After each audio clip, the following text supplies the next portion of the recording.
Hey, you mentioned like the book that obviously you wrote with Dale. We have this great clip that you sent us, and I think this is the perfect time that we got to play it. Yeah. It's Daytona 2000, I think 19. It was 19, so the book had come out in the fall, like October. It's funny, I had not seen Dale. We dropped the book. We did one book signing together.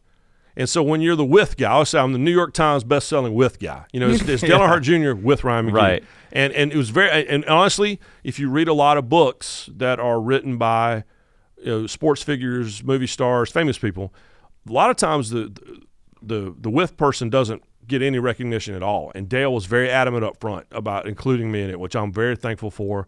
But yeah, so we had not seen each other very much because he went off and did the Today Show and all that stuff, and it was fun to watch, from a distance. But we kind of sent the book out the door.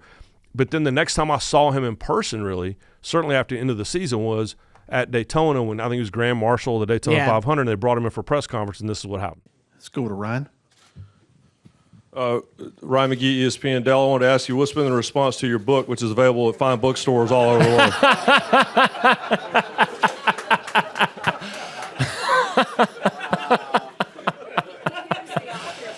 Yeah, it's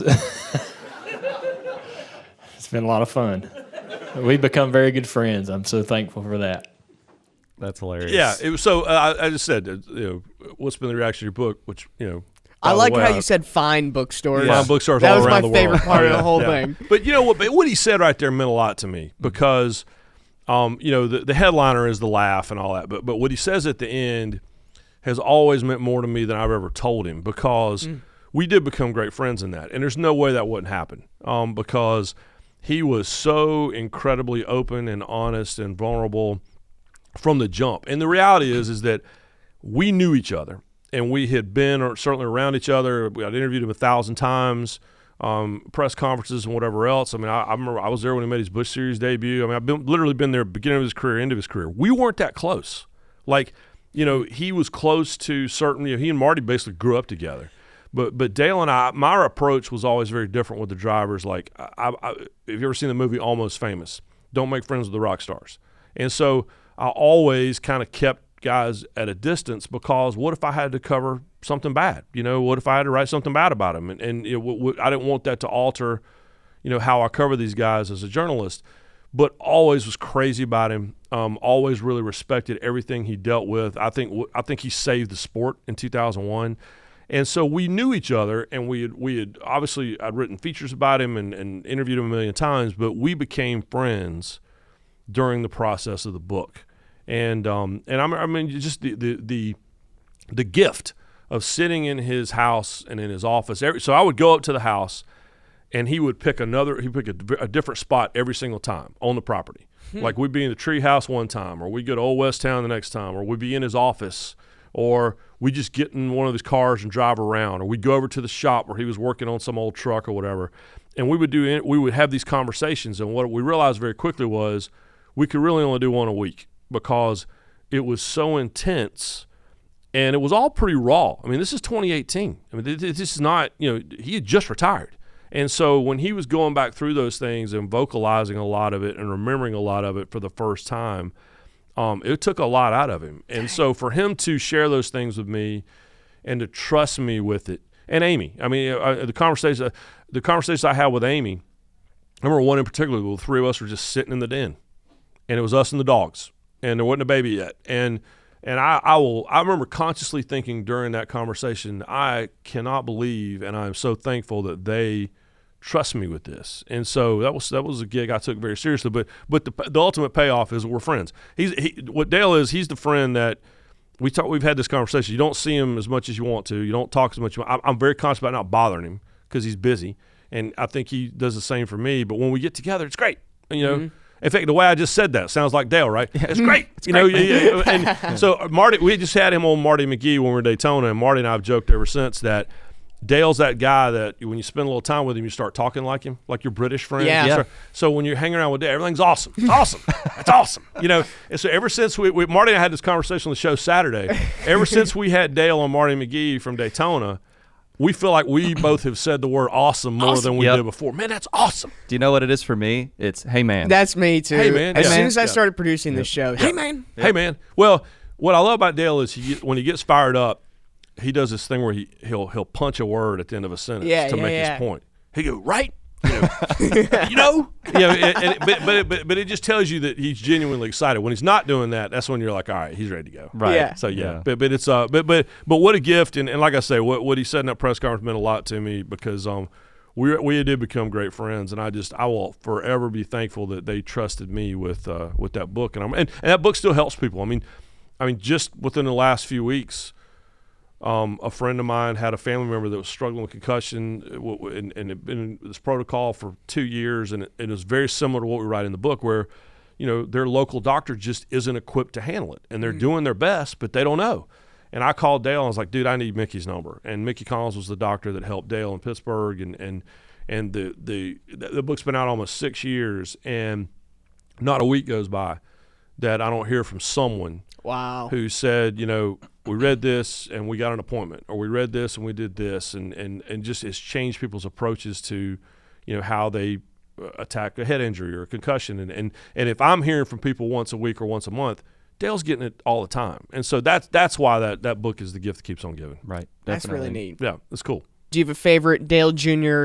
/ Dale Sr. story? I know we talked about some Dale Sr. stories earlier, so you'll have to tune into that. So any good Dale Jr. stories that you have that's a favorite? Yeah, so when Dale so after Dale retired, and typically Daytona Speed Weeks, I stay in a hotel down toward Orlando because I got to do some work, and Daytona's kind of crazy. But this particular year, I guess it was 3 years ago, Marty Smith, my co-host with Marty McGee, convinced me to stay at the Streamline Hotel. And I'm a NASCAR historian first and foremost, so staying at the Streamline's awesome. It's awesome. It's for folks that don't know, that's the hotel where NASCAR was founded in 1947.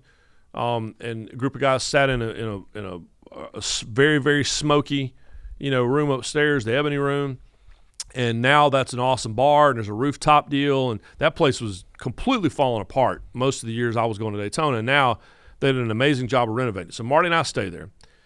And that on paper that sounds like a great idea, but if you're having to work and I'm on the top floor and I've got, a country cover band up there, and it's like Barth Brooks or or Dux and Brun, and they're upstairs playing like literally 12 inches from my head.